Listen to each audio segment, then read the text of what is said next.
Fair, accurate, to the point.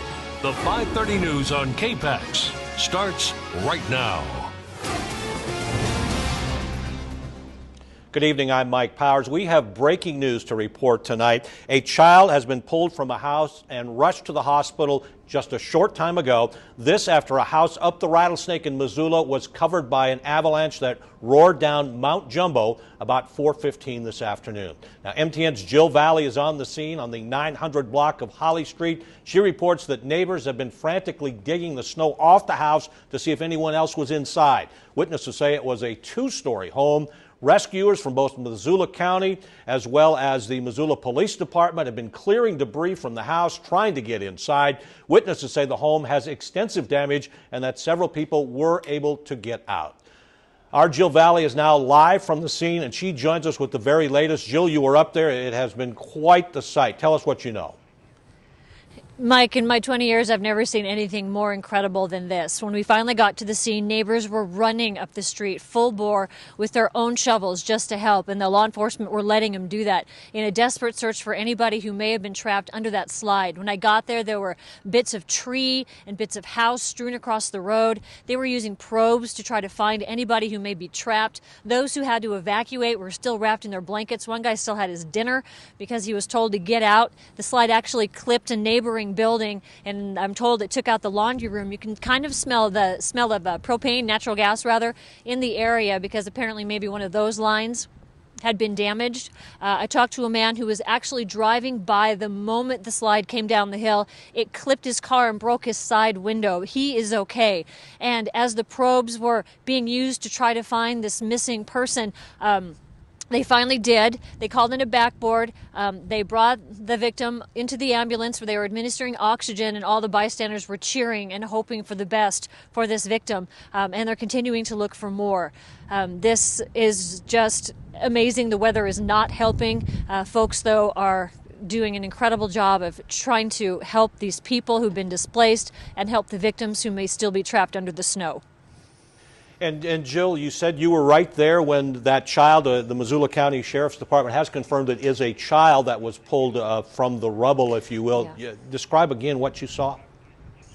Well, there was a lot of snow pushed up against the side of a house that was closer to the street. The house that was actually damaged extensively by the slide was back behind. Now, there are a lot of homes in this Rattlesnake section that go right along the base of Mount Jumbo. The one that was damaged was along the base. So the child must have traveled, several feet, if not several dozen feet, to get to where he was found, which was next to a house.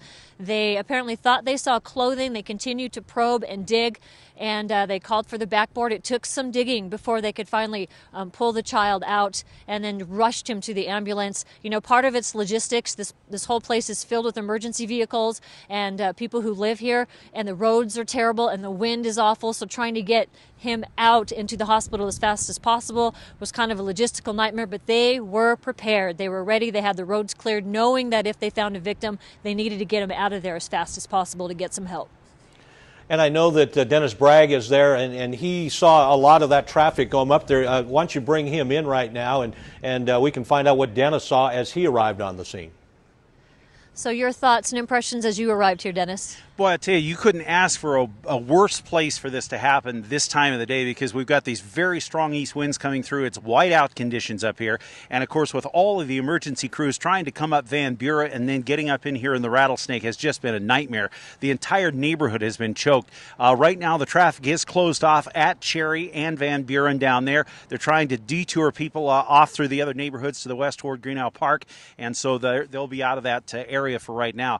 Now, it's been an incredible scene here for about the last hour during this event. The city even brought in a front-end loader to try and clear away some of the extra snow so that ambulance could get through on Jackson Street to get that child to the hospital as quickly as possible. But all around here, all of the traffic has stopped. The neighborhood, even just a few minutes ago, still full of people grabbing their snow shovels, grabbing everything they can to get up there and try to render some aid. But like we say, you couldn't ask for worse conditions. I'm guessing this wind right now gusting about 30 miles an hour, and that puts the wind chill probably down around 10, 15 below zero. So very difficult conditions, and hopefully a good outcome to this search and this rescue attempt. And the front end loader has just arrived behind us, starting to move some of the debris and the snow. It's just very deep here, and I know the search is continuing for anybody who may still be trapped. I think they're still trying to assess just to what extent this has hurt people. And I would imagine it'll take a few minutes to try to make sure that scene is stable. So, you know, if you're in town trying to get home up the Rattlesnake, I'd recommend just grab a coffee and stay out of the area for a while, because it's pretty bad up here and the snow's incredibly deep. So back to you, Mike. We'll be here to continue to cover it and bring you any updates as they come. All right, Jill, Dennis, thank you very much. Our Jacqueline Quinn has been there, too, one of the first on the scene, and we're going to hear more coming up later in this newscast, especially if we get any new information. Of course, our other big story today is the weather, and it is one of the snowiest Februarys on record, and it's ending with a blizzard to remember. Whipping winds, snow, and freezing temperatures have made this a dangerous situation, as you could see. Overnight in Missoula County, the winds did kick in around 3 a.m. or so, and the blowing snow added to the drifts that were already significant. Even with the plows out, it was hard to keep up, and by the time the sun came up, blizzard-like conditions really started. The University of Montana and virtually all area schools were closed, and by early afternoon, most government agencies and many businesses shut down as well. And even stronger winds are coming. Here's Courtney Olish in the Storm Tracker Weather Center. Courtney? Mike, I know it's not what we want to hear, but believe it or not, things are only going to intensify into tonight. Not so much the snowfall, but the wind. And the wind is what really causes the concern, especially under that blizzard warning. So here's a look at what we've seen over about the past 6 hours. I do want to point out into Missoula, this is pretty much the dead center. We have been hit so hard with this. Again, if you can stay inside tonight, it is a great night to do so. I don't always say that, but I would definitely recommend it tonight. Current temperatures out there, these are cool, but I'm going to show you the wind chill values in the full forecast, and they are below zero. Expected to fall to 30, maybe even 40 below by tomorrow. Here's the wind that we have out there, a sustained wind of 17 in Missoula, 23 in Kalispell. That blizzard warning in effect until Saturday morning. Again, things are only going to intensify into tonight. All right, Courtney, thank you. Of course, the suggested advice is if you don't have to be on the road, avoid it. Of course, for some people, that's not even an option right now, as city plows are still working to keep Priority 1 streets clear. Mayor John Engen calls this the worst snowstorm since he was elected. He tells us that city offices have been fielding a very high volume of calls, and road crews will be out 24/7 until the storm lets up. And to keep up with the calls, Mayor Engen has put together a special team to help the street division respond. And what I wanted folks to generally, if possible, be able to speak to a human being. So we have a number of folks answering the phone. We'll have folks able to answer the phone during business hours over the weekend. After hours, we'll have a message telling folks that A, if it's an emergency, please hang up, call 911, we'll take care of you. B, if you have a berm that needs clearing, please leave your name, address, and phone number. We'll take it down, we'll add you to the list, and we'll get to you as soon as we possibly can. Now, this dangerous storm gave a rare snow day, as we mentioned, for schools that usually mush on, like Lolo and Missoula County Public Schools. Even the University of Montana shut down for the first time since the 1990s. MTN's Mackenzie Lee has more on that from campus. On Friday, there was snow, there was wind, but there weren't any classes at the University of Montana. The University of Montana has canceled classes for the first time in years. And now that's not the only thing. The University Center closed early at 2 o'clock due to weather. Students were coming to the University Center up until it closed, grabbing some last-minute food to go. It's pretty dull, and there's not very much stuff open. It's hard to get anything you want, I guess. So everyone's staying in the dorms, ordering stuff like that, so I'll probably stay in there with them. And while most students were excited about a 3-day weekend, it's not ideal for everyone. I had like 2 exams scheduled for today, which, I got out of it, but now they're bumped to next week, which I have 2 more exams, so that's kind of annoying. So next week's gonna be stressful, but on the other side, it's nice, you know? Got to turn off all my alarms, sleep in this morning, and just now spend the whole day eating food and probably sleeping and watching Netflix. The Food Zoo is the only restaurant open on campus, and Dykstra said getting around isn't fun. First thing that hits you is the wind. Like, the snow is almost painful to walk in. In some points, there's like 3.5-foot snow drifts, so like the snow's up to my thighs, and all in my boots. And so it's really one of those things you just put your head down and you just run, for lack of a better term, and hope that you get to where you want to go as soon as possible, because it's miserable. It really is. The university restaurants and food courts will be closed or have shorter hours Friday and Saturday. In Missoula, Mackenzie Lee, MTN News. Classes are expected to resume Monday. The Harlem Globetrotter schedule for the Adams Center tonight is still on. And later in sports, Derek will have the latest on what else is still on and what is off. Well, the rest of the state is getting the 1-2 punch from Mother Nature. We'll have more on that coming up, and we want you to stay with us. We'll have an update on the avalanche up the Rattlesnake. Stay with us. Reporting you can trust with Jill Valley and Mike Powers. Storm Tracker weather with Aaron Yost and Derek Berkeley with sports. This is the 5:30 news on KPAX. Fair, accurate, to the point. Fair, accurate, to the point. The 5:30 news continues on KPAX. An ominous sign now from the scene of the avalanche up the Rattlesnake on the 900 block of Holly. The Sheriff's Department, Missoula County Sheriff's Department, has posted on their Facebook page that a chaplain has been paged to the scene. Earlier, we reported that a child was taken out of the home, which was basically destroyed by the avalanche that came down Mount Jumbo. Our team live coverage continues to now. Back at the scene near the 900 block of Holly is our Dennis Bragg. Dennis, what else can you tell us about this? Mike, in these kind of situations, there's usually three particular phases that happen. The first is the recovery phase to try to get to the victims. That's already been completed with the child that was taken away that had been missing in this slide that happened a little after 4 o'clock this afternoon. Now they're in the assessment phase and trying to stabilize this situation.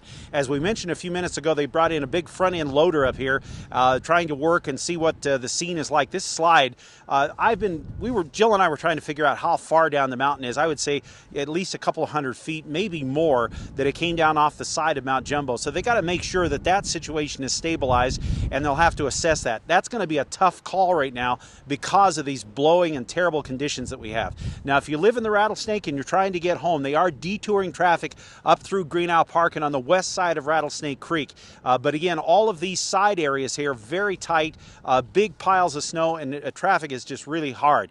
Van Buren is closed down by the freeway, so if you're in these immediate neighborhoods, you'll have to talk with the Missoula police officers to see if you can be let into the area. Most of the other residents, though, we understand going west of here in the detour on Green Isle Park. So still a very fluid situation here. We'll continue to update it throughout the evening, both here on KPAX and on our website, KPAX.com. Reporting live in the Rattlesnake, Dennis Bragg, MTN News. All right, Dennis, thank you very much. Of course, we will go back to the scene as the situation develops there. Again, this all started about 4:15 this afternoon, that avalanche rolling down Mount Jumbo.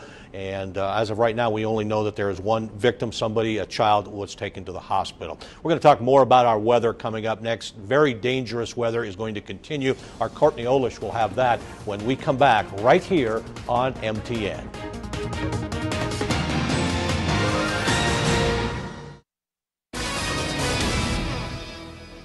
We have an update now to the avalanche situation up the Rattlesnake in Missoula. We're now told by the Sheriff's Department that an elderly couple is missing. They're searching for them right now. Their home was also hit in the damage, and this is in addition to the child that was pulled out from one home and was taken to the hospital. We're going to go back there live here in just a little bit to get the very latest. But right now, we've got other issues to talk about as well. Yeah, absolutely. It's hard to say that things could get worse, but they are expected to get a little bit worse. And the only reason I say that is because the wind's going to pick up. So I don't think we have to worry a whole lot about extra snowfall, but I do think the wind with the snow that we already have on the ground and the addition of snowfall that we're going to get tonight, pretty treacherous conditions. We actually have 2 confirmed blizzards, 2 miles west-southwest of Columbia Falls, as well as Hungry Horse. So there are criteria to have a blizzard. I don't think we've had winds quite as strong here in Missoula just yet, but that's expected to happen into tonight. So what are we seeing out there right now? Missoula, pretty much the epicenter, right in the middle, hit so hard with this. This is over the past 6 hours, so I rewound it so that everyone could see it. Missoula, again, hit incredibly hard. The good news, things are expected to maybe calm down a little bit on the snowfall area, but I want to show you wind chill. This is what we're seeing out there, 0. That's what it feels like in Missoula, 7 below in Kalispell. Believe it or not, we're lucky in Missoula compared to the other areas. To put this into perspective, tonight, I think easily we could see temperatures 30 to 40 below. Very dangerous. Dangerous weather. If you do not have to go outside, please do not. Current temperatures out there, notice 16 in Missoula, although it feels like 0. That's how strong the wind is. 12 in Kalispell. That's the current temperature. Other areas we are seeing single digits for Seeley Lake and Phillipsburg. Let's take a look at wind. 17 miles per hour. There were times during this afternoon that I saw that get into the mid and even upper 20s. 23 in Kalispell. Definitely a little bit more windy. If we could pull up the time lapse, we'll get through these quick today. Again, just a horrible day in Missoula. Some areas and roads you couldn't even get through. Our St. Patrick Hospital ICAM. Current conditions out there, again, 16. This wind showing it a little bit stronger, but again, that wind is only expected to increase into tonight. Let's pull up Polson from our St. Joseph Medical Center. Polson, actually an area that got hit very, very hard. We do have those snowfall totals listed on our Facebook. If you are interested in seeing those, make sure you do head online. But let's get straight to it. We have a lot on this graphic, and I'm going to explain it all. Everything that's in orange, a blizzard warning in effect until Saturday, 11 a.m. Anything that is not in orange, that's a winter weather advisory. It's still something pretty serious, but we probably aren't going to see the wind associated. I put the snowfall totals, what we're expecting into tomorrow, 1 to 3 inches in Missoula. I think the Bitterroot probably hit a little bit harder, 2 to 4, with 1 to 2 for northwest Montana. East wind, that's what we're expecting. Gusts up to 50, wind chill values of 30 to 40 below. Here's the temperatures into tonight. These are already downright cold, but again, the wind could dip us that much colder. So actual values, 1 below in Missoula, 8 below in Phillipsburg, 22 below in Seeley Lake, 8 below in Kalispell. Pretty much it is going to be a frigid night as far as temperatures go. Here's the true view forecast. You might actually notice some clearing, and again, that's because the snowfall probably not going to be all that impressive, but it's the wind that causes the problems. In fact, to have a blizzard, you don't even really need to have snow falling. It could just be snow on the ground. Temperatures into tomorrow, we will be in the single digits, maybe a little bit warmer as you head south. 10 in Missoula. We will see a high of 1 in Kalispell, 5 in Swan Lake, 13 in Thompson Falls. Here's the true view forecast Saturday into Sunday. Maybe a little bit of a break, but guess what? Believe it or not, we have another very big storm that's set to move through Sunday into Monday. We have a lot going on with this forecast. We are slowly going to warm things back up. In fact, by Wednesday into Thursday, it does look like we're going to be above that freezing mark. And then the good with the bad, we're going to have to start talking about the potential for flooding. And we'll be right back with an update on the avalanche in the Missoula area when we return. Time now for complete local sports coverage on Montana's news station. This winter storm isn't only messing up roads in western Montana. More schools postponed basketball games today. The AA regular season was supposed to end on Saturday. Now we'll push it all the way back until next Tuesday. Missoula's AA teams all canceled their Saturday conference contests. Sentinel and Big Sky will now play Helena High and Capital on Tuesday night. They had already pushed back other games to Monday. Flathead and Hellgate will also now play on Monday, making up 2 games originally scheduled for Thursday. The Northwest A Divisional Tournament won't take the floor for a single game today, as Frenchtown couldn't make the trip up to Kalispell. So now they play the semifinal round tomorrow afternoon and wrap up the tournament with 6 games, including the boys and girls championships on Sunday. But every other tournament in the state is playing through these conditions. Most entered the semifinal rounds this afternoon, including the Southwest A in Butte. That's where we found the top-ranked Hamilton Lady Broncs in action, as the Broncs didn't lose a single conference game all year. But Butte Central was putting up a good fight on their home floor. Here, Sierra Pickett works down low for 2 points. This one was close the whole way through. Taylor Goligoski is going to answer for Hamilton with a nice drive to the bucket. Butte Central led by 6 heading to the 4th, but the Broncs come back and survive by 1. 50 to 49. The Corvallis boys also shot for a big upset, but they didn't come as close to Dillon. Putting up a fight here on the boards, though. Look at all the Blue Devils getting their hand on this one before Andrew Leopold finally lays it up and in. But it was a big 4th quarter for Dillon, as this is Brady Richardson driving in for 2. Beavers pull away. Dillon wins 59 to 38. Across town at the Western C Tournament, the Drummond boys meet Manhattan Christian in a later semifinal, and undefeated Superior takes on their toughest test yet against the 11-12 seed champ Ennis. In girls semifinals, Gardner just beat Twin Bridges, and Harrison is about to play Shields Valley. At the Western B in Hamilton, the girls are wrapping up semifinals. Loyola beats Big Fork by 13 to move to the championship. Deer Lodge and Plains are just about to get started. Later tonight, the boys settle their championship. Big Fork and Florence will tip off at about 9:15. Today didn't really feel like a good day for tennis, but the Grizz men couldn't wait to hit the court for their first home match of the season. Thank goodness for the Peak indoor facility that let Montana open conference play with a bang against Portland State. This is UM's Andrew Warden coming to the net. Nice volley there for the shot as he beat Kasper Stelmazik in his match. Then Mikolaj Saruk providing some Polish power with the big serve. He won his match over Brent Wheeler, and the Grizzlies sweep past the Vikings, taking all 7 points. And finally, the Maulers skate against Southern Oregon again at 7:30 tonight. Missoula clinched a playoff spot with a 4-3 win over the Spartans last night. And we'll be back after this. We continue to follow the avalanche that came down Mount Jumbo this afternoon and wiped out at least one home on Holly Street. Our Dennis Bragg is there right now with this live report. Dennis, what is the latest information? Recapping this information from the scene of this slide off the south side of Mount Jumbo today here on Van Buren, where a house was wiped out. One child was rescued and taken to the hospital here about 45 minutes ago, but now we're learning that there is even more concern. An elderly couple is being searched for here from another house that was also hit in the slide that Jill Valley was describing earlier. So more personnel being brought into the scene, the chaplain being brought in, the Flathead County Sheriff Search and Rescue is also being brought in because there's experts in snow recovery situations. So we'll continue to track what happens here. And again, just a reminder that this road is closed. All the information, KPAX.com. Dennis Bragg in the Rattlesnake. All right, Dennis, thank you very much for that update. Of course, we'll have complete coverage for you tonight at 10 o'clock with Jill Valley and Jacqueline Quinn as well. And let's talk about that weather, which is our other big story of the day. Yeah, I mean, to put it simply, if you can stay indoors and off the roads, do so. Only go out if you absolutely have to. Things are only going to get worse into tonight. Not so much the snow, but the wind. We could see wind gusts up to 50 miles per hour. That produces whiteout conditions. Wind chill values of 30 to even 40 below tonight. Okay, a lot going on. Keep it right here for the very latest. We'll see you back here at 10.